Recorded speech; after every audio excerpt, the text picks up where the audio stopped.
আজ আমি খেলবো না রে। আমাদের কাঁঠাল গাছে আমার আম্মু কাঁঠাল পারবে।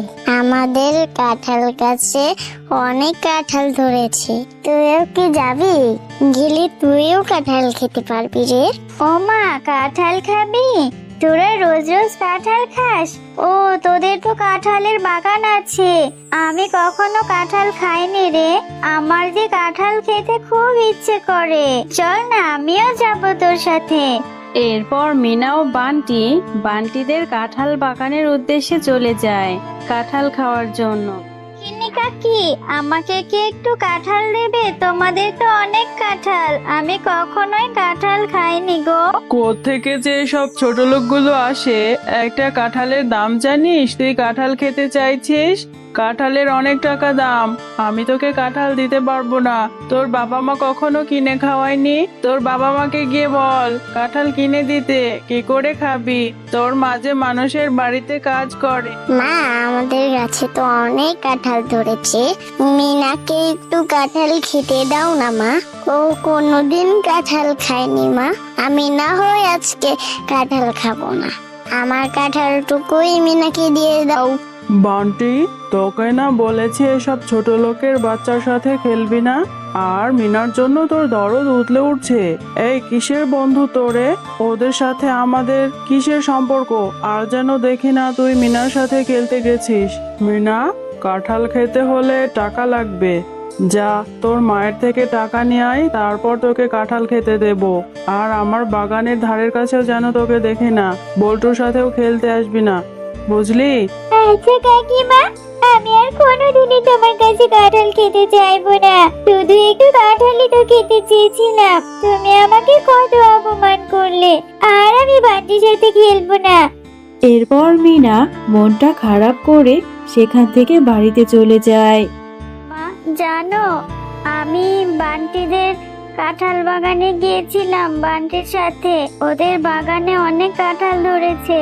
আমি বাঘিনী কাকিমায়ের কাছে একটু কাঁঠাল খেতে চাইলাম। বাঘিনী কাকিমা আমাকে অনেক কথা বলে তাড়িয়ে দিল। বলেছে আমরা ছোট লোক, কাঁঠাল কিনে খেতে পারবো না। টাকা দেব, তাই আমাদের কাঁঠাল দেবে। তুই কেন গিয়েছিস রে মা কাঁঠাল চাইতে? জানিসই তো মানুষের বাড়িতে জের কাজ করি। দুবেলা দুমুঠো ভাত জোটাতে কত কষ্ট করতে হয় আমায়। তোর বাবা চলে যাওয়ার পরে কি কষ্ট করে সংসারটা চালাচ্ছি, তোর লেখাপড়া করাচ্ছি। তুই মন খারাপ করিস না রে মা, আমি টাকা জমিয়ে তোকে কাঁঠাল কিনে দেব। ঠিক আছে মা, আমি আর কোনোদিনই কাঁঠাল খেতে চাইবো না। বান্টিদের বাগানেও যাব না। আচ্ছা মা, কাঁঠালের বীজ থেকে তো কাঁঠাল হয়, তাই না? আমি তাহলে কাঁঠালের বীজ থেকে গাছ লাগাবো। আমার গাছে অনেক কাঁঠাল হবে আর আমি কাঁঠাল খেতে পারবো। আমি না খেলবি না? এখন তুই আমার সাথে খেলতে আসিস না কেন রে? আমার মায়ের কথায় কি তুই রাগ করেছিস? রাগ করিস না, তোকে আমি লুকিয়ে কাঁঠাল খাওয়াবো। মা যখন বাড়িতে না থাকবে তখন তোর জন্য লুকিয়ে কাঁঠাল আনবো। তোর সাথে খেললে তো বাঘিনী কাকিমা তোকে মারবে, এই জন্যই খেলতে আসিনি। আচ্ছা, তুই আমাকে একটা জিনিস দিতে পারবি? তুই কি আমাকে কিছু কাঁঠালের বীজ এনে দিতে পারবি তোদের বাড়ি থেকে? আমাদের বাড়িতে অনেক কাঁঠালের বীজ আছে। তুই আবার কাঁঠালের বীজ দিয়ে কি করবি রে? তুই দাঁড়া, তোর জন্য আমি এখনই কাঁঠালের বীজ নিয়ে আসছি। মা বুঝতেও পারবে না আমি যাব আর আসবো।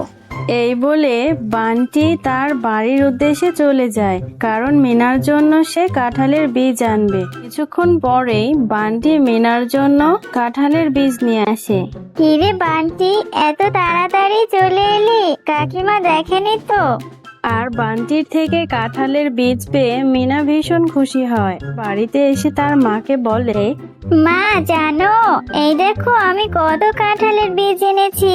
এইসব বীজ আমাকে বান্টি দিয়েছে।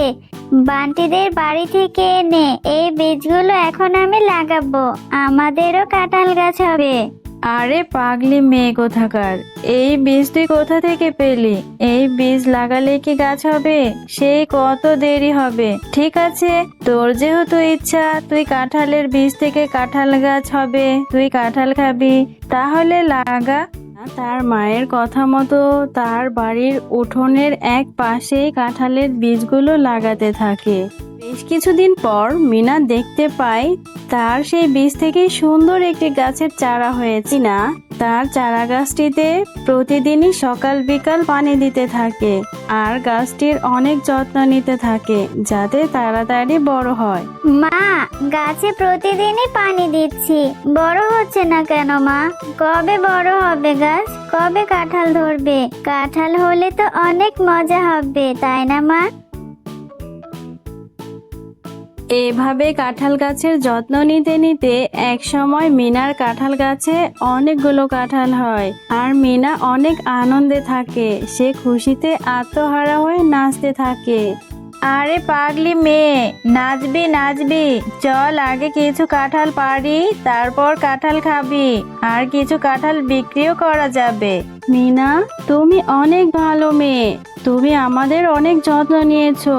এই গাছটার এত যত্ন করেছো যে আমরা অনেক পরিপুষ্ট হয়েছি। এই গাছের কাঁঠাল তুমি যতদিন ইচ্ছে খেতে পারবে। তুমি যতই কাঁঠাল ছিঁড়ো না কেন, কখনোই এই গাছের কাঁঠাল শেষ হবে না। মা দেখো না, আমাদের গাছের কাঁঠাল তো কথাও বলতে পারে। আমাদের গাছের কাঁঠাল কত সুন্দর, দেখো না, কথা বলছে আমার সাথে, আবার বলছে এই গাছের কাঁঠাল নাকি কখনো শেষ হবে না। হ্যাঁ তাই তো, এটা তো অবাক করা কথা, কাঁঠাল আবার কথা বলতে পারে। তা তো ভালোই, আমরা সারা বছর এ গাছের কাঁঠাল বিক্রি করতে পারবো। কাঁঠাল রানী, তোমাকে অনেক ধন্যবাদ। তো কাঁঠাল, পাকা পাকা মিষ্টি বড় বড় কাঁঠাল, কে কে নিবেন চলে আসুন। এ কি, এটা তো দেখছি মিনার মা শেফা শিয়ালিনী। এই ছোট লোক আবার এত বড় বড় পাকা কাঁঠাল কোত্থেকে পেলো? আমাকে তো বিষয়টা দেখতে হবে, আজই ওদের বাড়িতে যাব।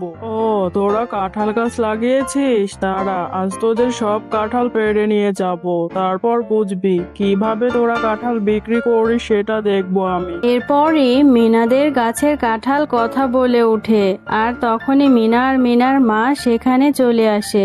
বাঘিনী, তুমি অনেক লোভী, তুমি মিনার গাছের কাঁঠাল চুরি করতে এসেছো। এক সময় তুমি মিনাকে অপমান করে তাড়িয়ে দিয়েছিলে। আমি কাঁঠাল রানী হয়ে তোমাকে এর জন্য শাস্তি দেব। এই নাও, তোমাকে আমি ইলেকট্রিক শক দিয়ে দিলাম, এখন তুমি জ্বলতে থাকো। এ আবার কোন জাদুর কাঁঠাল? আমি মরে যাচ্ছি, আমাকে বাঁচাও, আমি আর কখনো কাঁঠাল চুরি করতে আসবো না। মিনা, আমাকে বাঁচা, আমি মরে যাচ্ছি, কাঁঠাল আমায় ছেড়ে দাও। কাঁঠাল রানী, তুমি বাঘিনী কাকিমাকে ছেড়ে দাও প্লিজ, উনি যে আমার বন্ধু বান্টির মা। বাঘিনী কাকি মরে গেলে আমার বন্ধু ভীষণ কষ্ট পাবে, তুমি ওনাকে ক্ষমা করে দাও। আমি শুধু মিনার কথাই তোকে ক্ষমা করে দিচ্ছি। এই নে, আমি তোর গায়ের সব ইলেকট্রিক উঠিয়ে নিচ্ছি, আর কখনো এরকম করবি না, না হলে তোকে আরো বড় শাস্তি দেব। এখন থেকে ভালো হয়ে যাবি, বুঝলি?